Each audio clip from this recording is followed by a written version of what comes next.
Let's not fool ourselves pretending that many speaking here tonight about banning books are doing it to protect students. If they were really concerned about the well-being of students, they would be outraged and speak about the fact that as of September 19, 2023, there have been 53 school shootings this year alone. 37 of them, nearly 70% of these shootings occurred in K-12 schools. While you may disagree about the subject matter in a book, reading a book does not kill you. This is not about protecting students. This is the same group that advocates for parental rights and yells, "We don't co-parent with the government." Yet they are expecting the public school to parent for them. Only a parent has so little faith in their own ability to instill their family moral values onto their children, and so little faith in their own children to make the choices that are based on their family values, that they require the public school to ensure that the only materials that they deem appropriate are available. This is not about protecting students.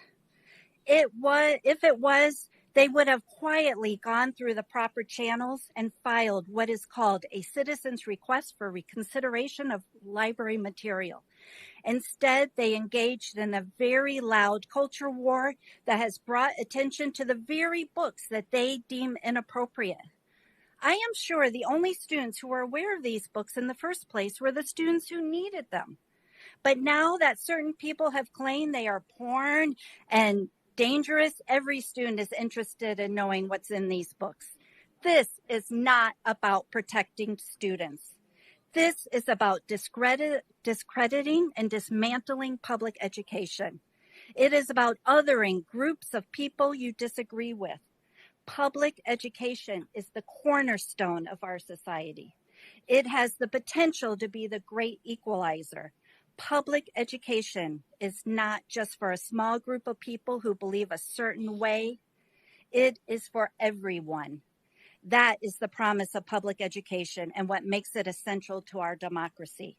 I ask the board to not give in to these requests, for the board to be aware that some of your members are allies with these people who are making these requests in the most inappropriate way.